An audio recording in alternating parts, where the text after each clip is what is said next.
Hello YouTube, I'm Jerwin, I'm Isabel. and this video unfortunately needs to be done. We don't want this to be our first video, but here we are.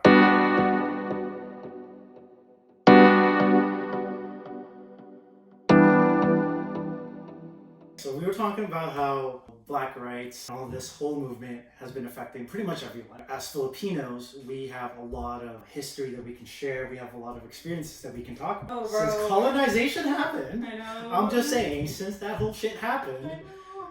that's when the world went to shit. Especially after today, which was Blackout Tuesday. I learned a lot more than I ever did so much.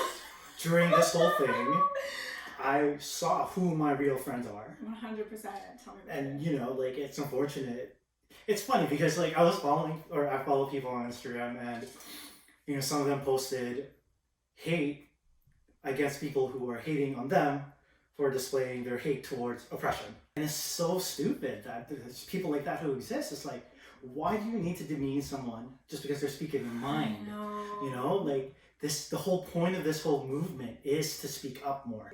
So I'm not saying they're like low-key racist, but they're high-key motherfucking racist. Have you seen that scandal? There was one of the women that won. It's a beauty pageant, of course. Right. But she won in 2017, and it was so controversial because on her story, she was like, you choose to be colored and you should just sit back and relax, and if you're angry, that's what they're trying to do to you. That's the whole point. Because you choose to be colored, you have to deal with the things that come with being a colored human. And okay, word. Was this bitch white? No! What was she? Okay, what does that even mean? Yeah, I'm gonna wake up fucking purple tomorrow, man. Yeah, Call me motherfucking Barney, like holy shit. I'm not saying all white people are racist, alright? Let me get that across. Oh, it's 100%. Not all white people are racist, okay? But it's disappointing when people of color are racist. Exactly.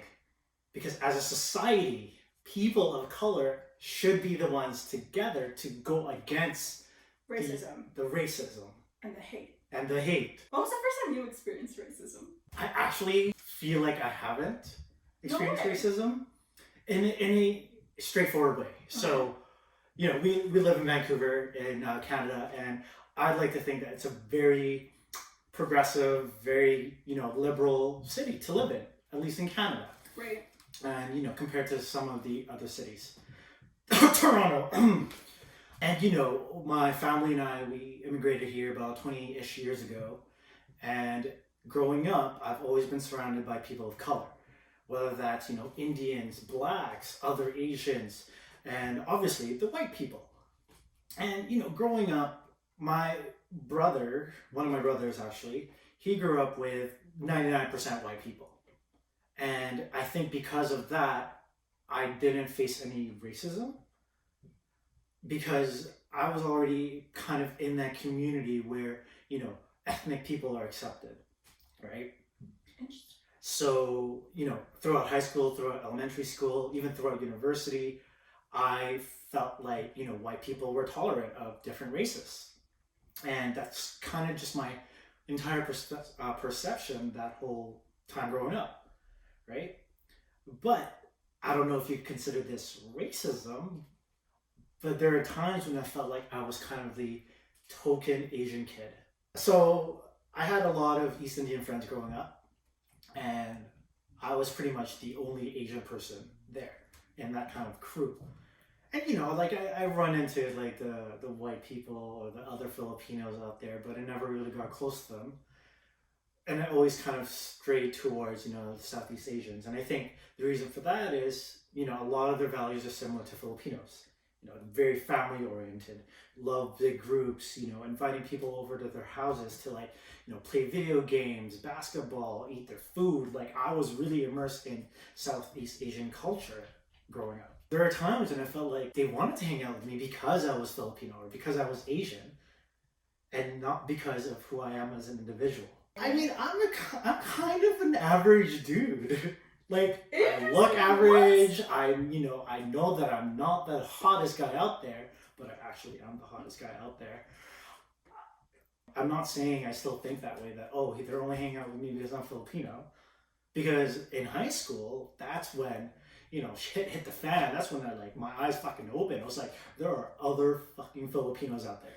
And growing up, we were never really a big part of the Filipino community here. So that's why we kind of just ventured off into, like the white crew or the brown crew or, like the family members that we had, like us, right? Like we kind of just met each other through friends. And then boom, we just happened to, still like each other after 10, 12 years? Yeah, a long time. Jesus Christ. Long-winded answer of saying, I don't think I felt obvious racism. I think I felt it in a way where the color of my skin was fetishized. I don't think I've ever been discriminated based on my name, my gender, or even my race, sexual orientation, none of that. I don't think I've ever felt discriminated against those as well. So that's why I think Vancouver has been so liberal and so good in this sense. But you hear stories on the news about these random white people fucking throwing shade at Asians, Muslims, blacks, browns. Just recently, I don't know if you heard, but someone who was on the bus in downtown Vancouver got on. This white lady, she I guess she sat or was nearby this Muslim family. So it was a mother and a daughter. White lady said, I like your smile. After she said that, she punched her right in the fucking face and then pulled down her hijab. I'm like, okay, what the fuck? I think to me, these stories are becoming way more prevalent, way more obvious now, as of now. But when I was growing up, maybe because, I was younger, I never watched the fucking news. Say, bless our parents, they're trying to protect us from shit like this. Have you felt like you were being, tormented by your race? Oh yeah, that's why I moved. Really? Yeah. So basically, in 6th grade, that was, when you're 12 and you kind of experience your identity and you figure out the class hierarchy. So you know who the popular kids are. You kind of know where you sit in the class structure. At the time, my elementary school where I went, they were all white. They were predominantly white people. All of a sudden, people wanted to grow up really fast. A lot of people were into boyfriends. A lot of people were into drugs and partying, and we were in 7th grade, so that's 12th grade. Sorry, when you're 12 years old, 13 years old, going into high school. And at the time, those girls were so mean to me. They would literally be like, why are you wearing that? You're Asian, you can't wear that. And it was so rude. And that was the first time. I still have it. It's my, it's not a leather jacket, but it looks like a leather jacket. It's a moto jacket. Yeah. And it zips up diagonally. Okay, yeah. Diagonally. That's pretty fucking trendy. It's cool, right? But they were like, that looks weird on you. You're Asian, you can't wear that. Wait, let me guess. Did these bitches buy that same jacket after you fucking wore it? Oh my gosh, dude. Well, obviously, I'm a fashion influencer. So that was the first time I ended up in the principal's office. Because my friends, they just kept saying that. And so I told my mom one day, and she was like, yo, that's discrimination. And I was like, what's that? I don't understand. Wow. And at the time, MSN, remember MSN Oh, Messenger? yeah. Yep. So people would, back in the day, if you guys are too young, basically, MSN Messenger is Facebook Messenger, but it's its own widget. So people, your friends primarily would message you online. That's how you talked online back in the day. It would just continue. People would message me on MSN Messenger and they'd just freaking bully me, bro. And oh my god. Yeah, and my mom. That is so sad. My mom was like, what is going on? How come you're crying a lot? And I was like, I don't know. I don't have any friends anymore. I don't know what's happening. Who are these bitches? Well, do we remember their names? Yeah. Great. Because it was traumatic. Great. It was so traumatic. And I would, oh my god, dude, I would always be in the principal's office because it would just be really sad. I'd be crying. Oh my god. Yeah, crying, and I just wouldn't understand why that girl would bully me because we were friends. So friends. what? friends. Clearly these bitches were not your friends, oh my God. considering they'd be talking smack about you. Totally. So And I wasn't a sad. popular kid. Like, I was kind of weird. So I would like literally bring my guitar to school, and I was just very, very creative as a 12-year-old kid. And so I wasn't popular. Like, I wasn't, I didn't have like a lot of friends. I just had like a small group of friends. So when that small group of friends, decided to kind of like turn on me and stuff, it was just so like, what's going on? And that's when I begged my mom to move high schools so I wouldn't have to go to high school with these people, and that's why I moved. Oh my God. Yeah. Wow. Alright, forget what I said earlier. Vancouver is fucked to do that. Yeah. When you're, what, 12 years old, you said? Yeah. That is fucked. Do you think that because of, when you guys were younger, they were just saying that because they actually didn't like just the way you looked? Or is it strictly because you were Asian? I don't know, because, okay, her name is Becca. Okay, let's just call her Becca. That's like her name. It's actually her name. It's literally her name. Becca's watching it. Hi, Becca! When the principal and my mom like forced us to be in the principal's office because obviously things weren't working out, it was very aggressive. They made me write a note to Becca, and they made her write a note to me because obviously we couldn't communicate face to face. And within that note, she never said anything about my race or whatever. Like, she was just like, I'm just jealous of your style. And there you go. I was just like, well, why don't you say that then? If you want to bully me, just say that. Like, what does that have to do with me being Asian? Like, I didn't choose to be Asian. The one thing I want you guys to take away from this is you can choose your color. You want to be purple tomorrow? You fucking be purple. The more you watch us, like, I feel like we're gonna need a lot of disclaimers here. My sarcasm level, as probably as obvious as it can be, is pretty high. If you can't tell my sarcasm, leave a comment below. And then, if I was being sarcastic, I will address that. If I was not being sarcastic, I will still address that and tell you to go fuck yourself. Right? So if you had no idea what the hell Black Tuesday was all about, or Blackout Tuesday was all about, essentially you would post on your social media profiles, black image, and using the hashtag Blackout Tuesday. So the whole purpose of that is to actually mute everything that you would normally do, that you would normally post, your foodie pics, your selfies, whatever, and just focus on the one cause, creating more voice and support and awareness to Black community. Oh my God, sorry guys. Because of that, I learned so much more than I ever could have, and it was so empowering to see a lot of people going towards that same kind of same goal to help support, right? I loved it. So I think I said earlier that I know some people who on Instagram I mentioned that I follow some people who got some hate for speaking their mind, and to them I was just like, wow, like this is actually so saddening. Like, why should you get hate for speaking your mind? Right? Like, you saw me, like I was just like on blast. Mans was going I was calling people out. Every single topic, social issue, class issue, race issue. I'll admit, I wasn't a part of this movement until of recent. And, and I think some people are thinking the same way.